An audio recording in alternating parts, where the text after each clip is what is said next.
such a time as this. And welcome back to For Such a Time as This, the place where there is no such thing as a silent witness. Again, we are here discussing the end times and what is going on today. I'm with, as always, Rick. Rick, how are you?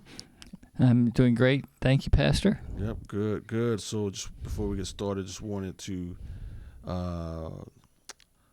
show you a partner we have, the Full Armor of God, fullarmor.shop, fullarmor.shop. You can find their T-shirts, Christian T-shirts that are not ashamed. Witness whatever room you walk into without saying a word. Go to our sponsor, fullarmor.shop. All right, Rick, here we go. Another week, more that points, in my opinion, the coming of Christ. Exactly. We are in the latter end of the latter days. And the latter of the latter days. The latter of the latter days. Okay. But it's an exciting time to see all this. The Bible pages coming alive, 2,700, 3,000-year prophecies jumping off the page.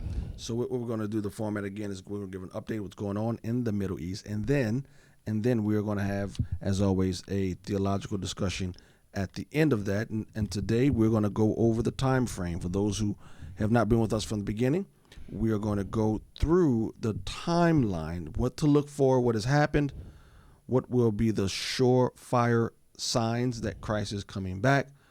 We'll have that at the end. But for right now, we're going to do an update. So here's first video on the updates of what's going on in the Middle East. Here we go. Imagine you as a 6-year-old girl, 20 meters underground, sitting for days in a dark, airless tunnel, scared, sleeping on a mattress, and not knowing what's going on. All this after you were kidnapped from your home on a Saturday morning by a bunch of heartless, fanatic terrorists who shot and murdered your dad in front of your eyes. Can you even imagine such horror? This is what the girl Emilia Aloni went through. She was kidnapped and released. This is the 107th day in the Hamas-Israel war, and I'm Yair Pinto reporting to you from Israel. I want to take you to the captivity tunnel of Amelia and dozens of other Israelis that were taken hostages from Israel into the Gaza Strip. The IDF forces of Division 98 raided an underground tunnel in Khan Yunis, where Hamas held hostages at the beginning of this war. The length of the tunnel is about 830 meters, and its depth is about 20 meters underground.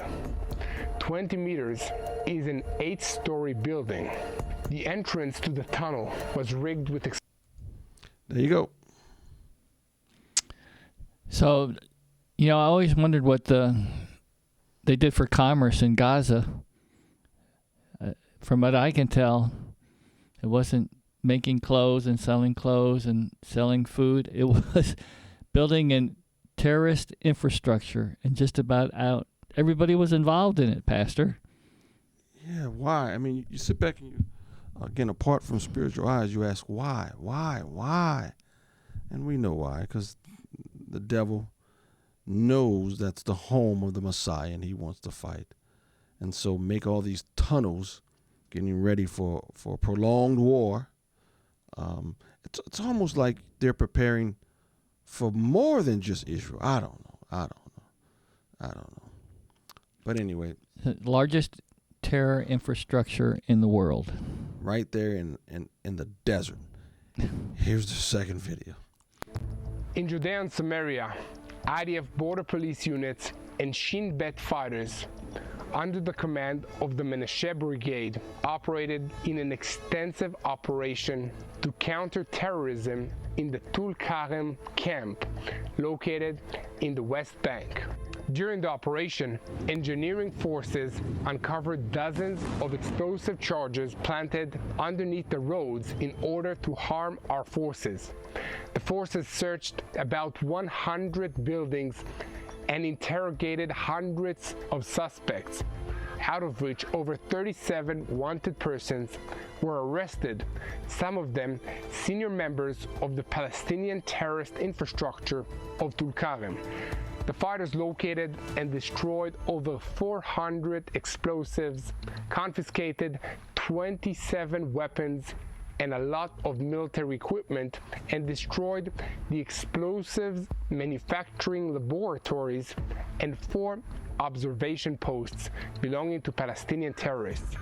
As part of the operation, an Israeli Air Force aircraft eliminated a squad of 4 terrorists who shot and threw explosives at IDF forces and endangered them. In a separate incident, another terrorist squad opened fire on our troops. So here we're seeing there's a lot of activity in the West Bank now. And it mentions the name Palestinians. We had the PLO and Yasser Arafat, which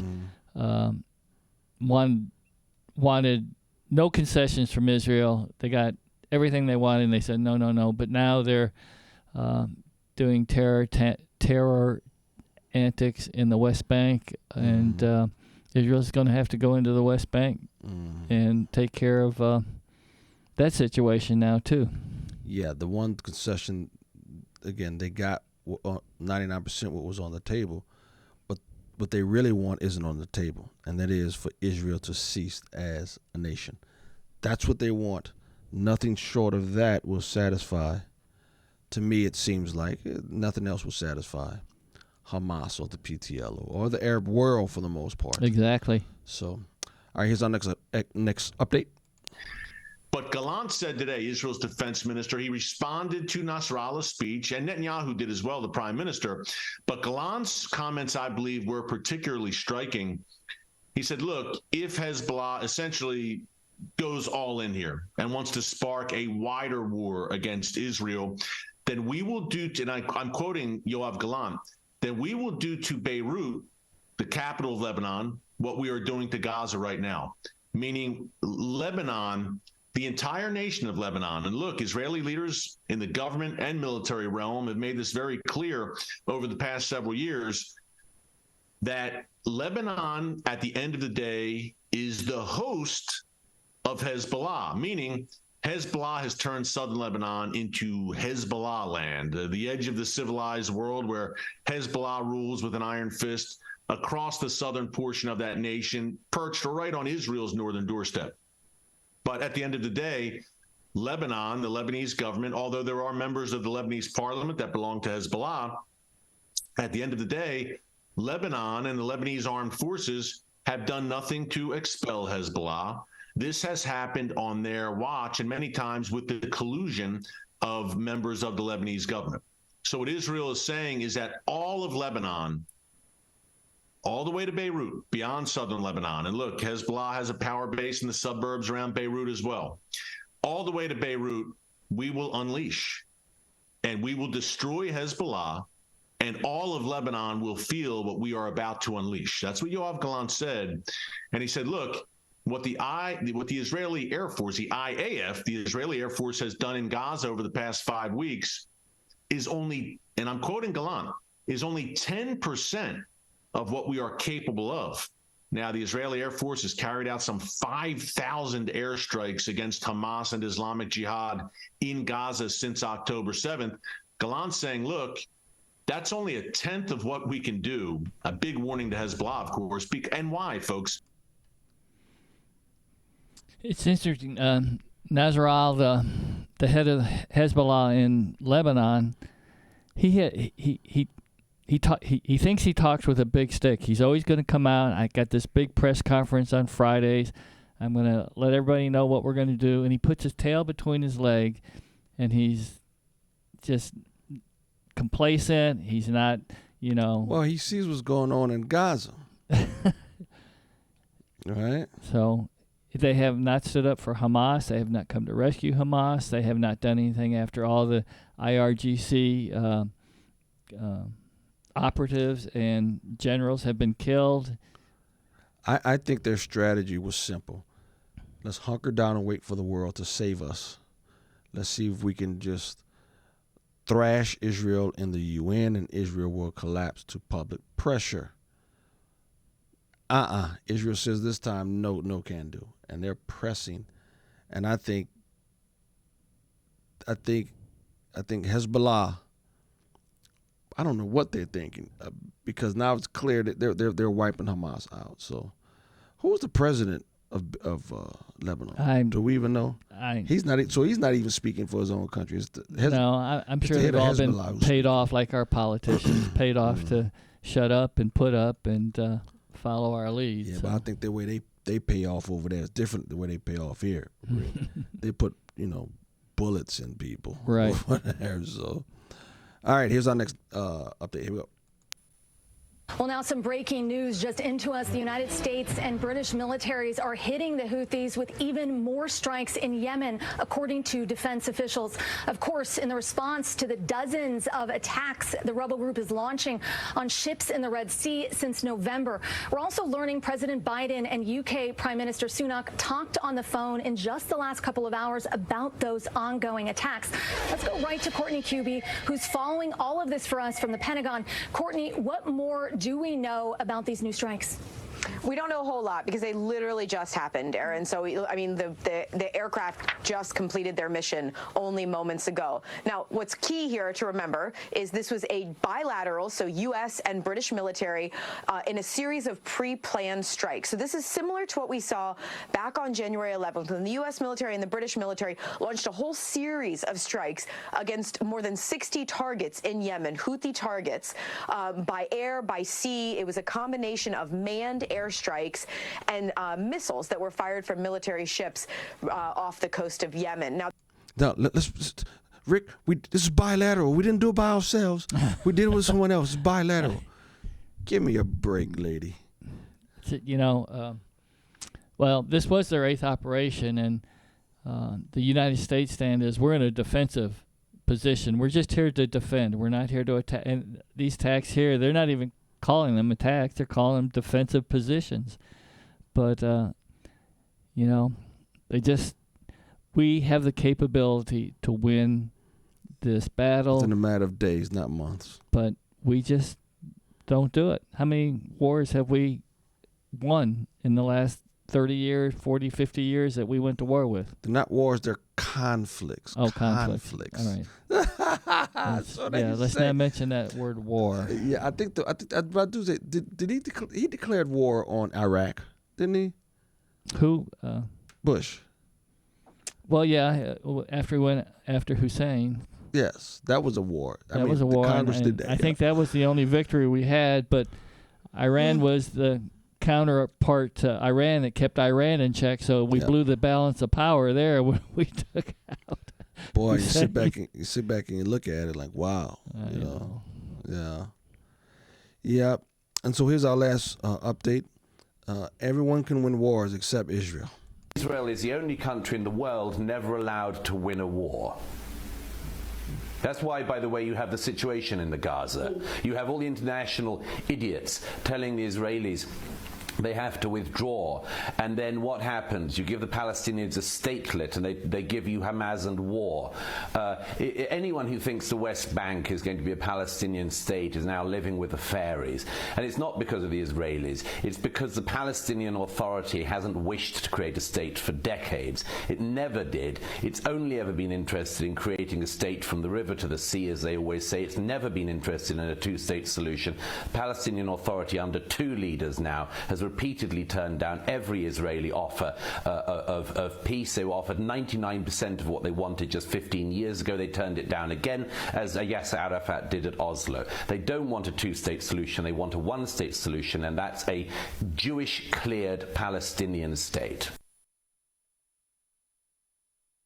And I think that's clear.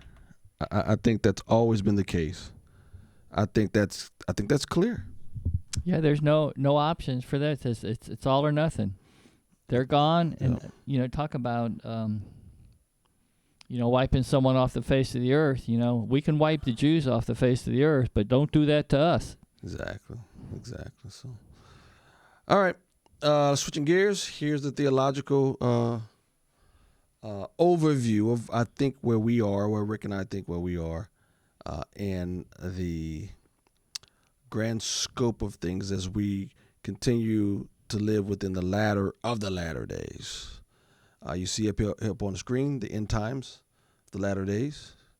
Rick, you can walk us through that.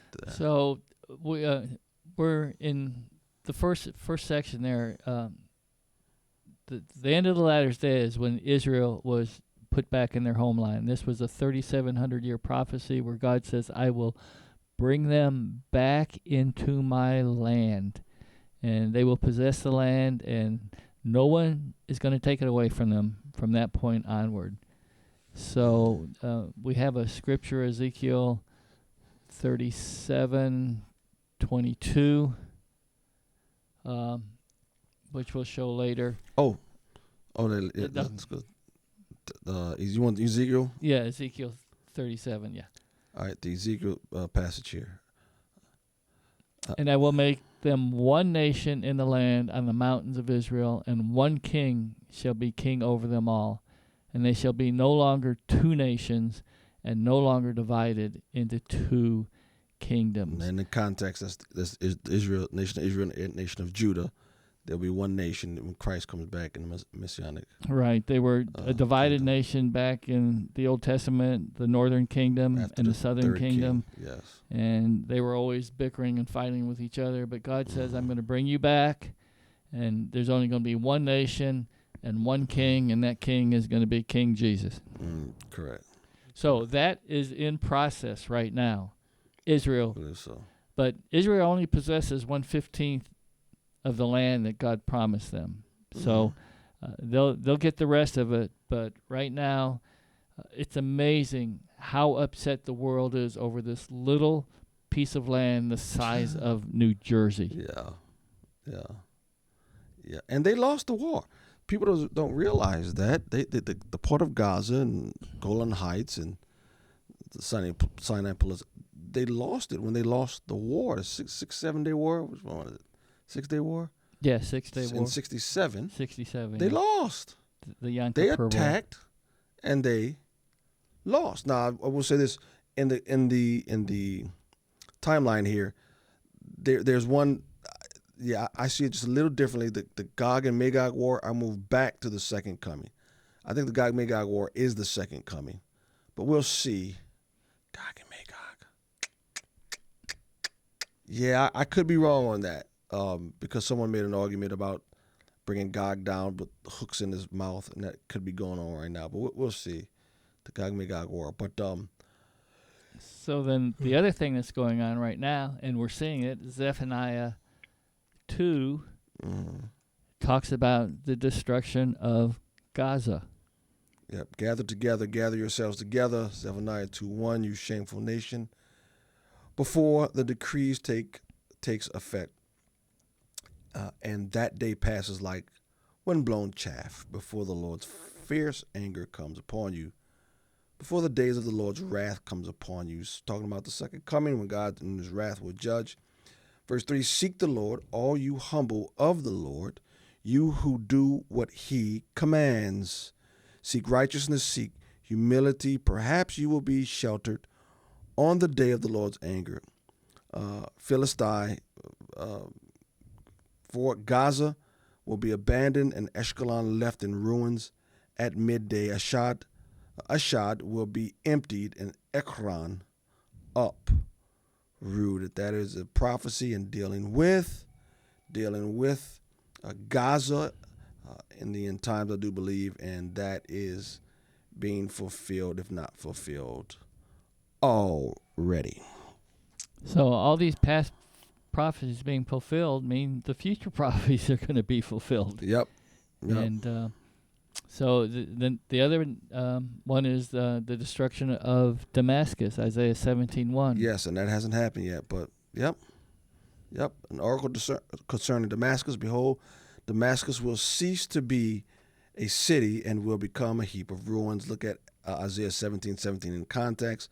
In context, again, that is pertaining to the Lord's second coming, and that's the next shoe that's going to drop, I believe, Rick, as we look at this. Yeah, we're living in these times right now. Just the Bible's alive right now. All these prophecies, over thousands of years old, and we're seeing them come to pass right now. Sure seems like it. It's exciting. Sure seems like it. And those are going to be preludes going up to the 7-year tribulation, which is Daniel's 70th week. And what kicks that off? Kicks that off? A peace treaty. Peace treaty with Israel. Right now they are at war. I think they're going to continue to knock heads with the Islamic world. The Islamic world is going to be so embarrassed. Saudi Arabia at some point I think is going to get in. And when they get in and they start trying to force a peace treaty, I think that's when you're going to see the peace treaty. The world is going to make a peace treaty with Israel, a strong treaty, a strong treaty. And I believe that treaty starts the 7 years. I think once that peace treaty is made, you're going to see the seals broken. And then you're going to go back and read Revelation 6, the seals. And I believe, and again, this is where Rick and I, some wiggle room, we'll see. I think we'll see in the near future. I believe that's when you have the two witnesses that will come on the scene. And once the peace treaty is made, you're going to see a vast coming back of Israelis to the Lord. And I think a big movement of Israelis going to become Messianic Jews. I believe the two witnesses will be there leading that. Rick think the two witnesses will be somewhat mid-trib. They're going to come. We'll see. But I think the big next two big things to watch. One, Damascus being destroyed, and two, the peace treaty that is going to take place with Israel.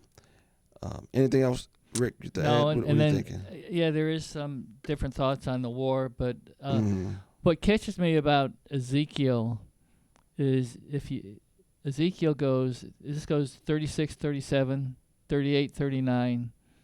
Then we have the 7 years of Daniel's 70th week, and then we have 40 through 48, which is the millennium. It's all chronological. So what? Say that last part again. These chapters are chronological. Ezekiel. Yeah, so that's what catches my eye.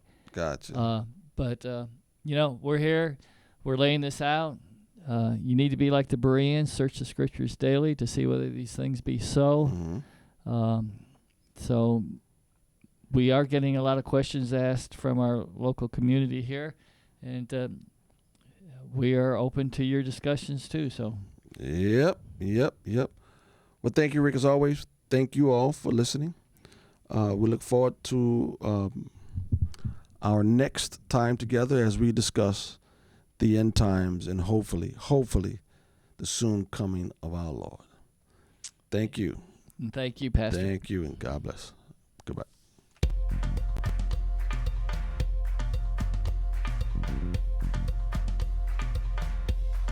For such a time as this,